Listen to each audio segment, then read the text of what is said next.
In this series of videos I'm going to take you back to the basics of gardening. In part 1 we went over a very easy way to make a raised bed. In this episode, part 2, I'm going to take you through the basics of sowing seeds so we have a continuous supply of seedlings ready to go into the garden. I'm Justin Harnish and this is Off My Block.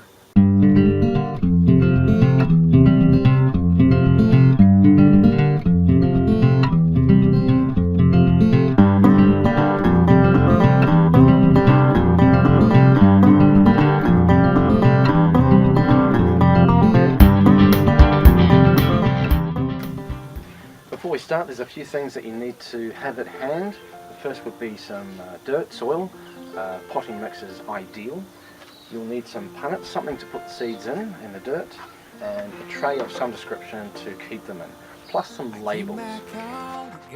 The 6-cell punnets and the tray are from a hardware store, and the tray will fit 9 6-cell punnets.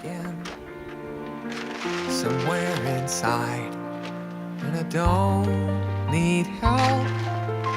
I just need woken up.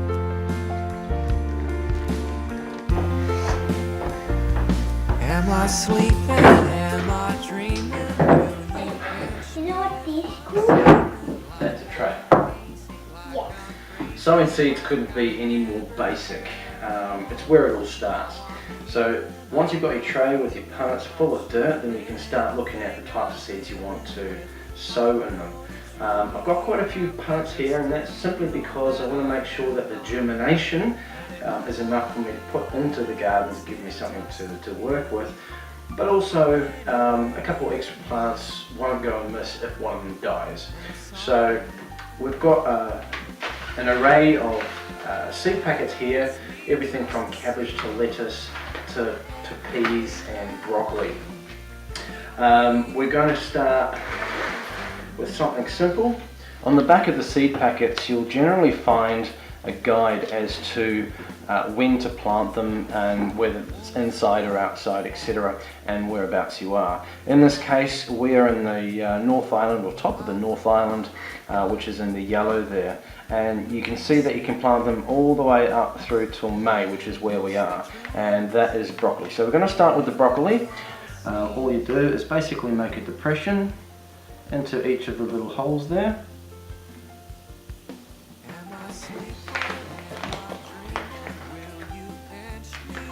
This is where we put the seeds in. That's right, we put the seeds in. So open the packet. Real simple. Now the reason why we're doing them inside is because these seeds are very light and we don't want them blowing away. You can put 1 or 2 seeds in each little hole, up to 3 if you like. It gives you a better chance for germination. I'm going to put 1, 2, a couple in each little hole. But you have to make sure you cover them up. That's exactly right. Once that's done, cover it up, and of course put a label in. We put labels in so we won't forget what it is. I like to use plastic labels and use a permanent marker, which you can always take off later with some white spirits. I just pretty much put the name of the vegetable, which in this case is broccoli, but you can always put the sub-name or the scientific name or the breed name underneath if you prefer. But for this case, it's just going to be broccoli. Or brock. Easy peasy. And then just in we go, just like that. And then you go ahead and do each punnet as to whatever you want. I've done broccoli, which we can put away. Okay, and one more to go. This one will be some peas that don't I'm mind not the sleeping, cold. I'm not dreaming, though I'm sorry if I'm seeming like I'm hazy, like I'm crazy, like I never cared at all. Now I'm wheeling, I'm not feeling much of anything I'm dealing with. I know that you'll be happy just to know that I have gone, and it hurts you just to be anywhere near me. cutting them up. And it hurts me just to see everything that we could be, everything that I gave up.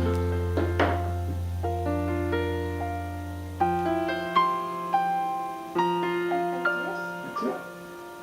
One more in this one, I'll do that. And then put the label, don't forget the label. So that's that done. There's 9 punnets there, 9 different vegetables that we're going to plant once they come up. For now, we make sure that the soil is always moist, and put it into a reasonably warm place, like on this table or on the windowsill.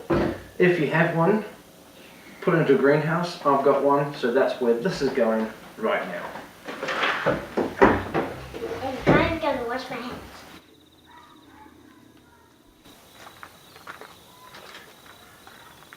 And this is where it's going to sit for 7 to 14 days while it germinates, and that time depends on the seeds. So I'll put it to bed now, and we'll visit it every day, make sure it's nice and moist so it can germinate.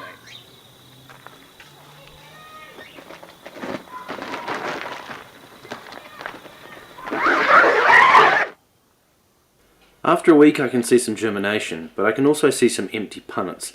That could be due to old seed, but only time will tell. So these seedlings are ready to go.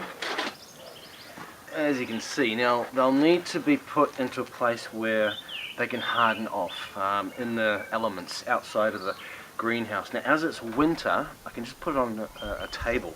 If it was summer, I'd be looking at putting it into a shade house so it doesn't get burnt by the sun.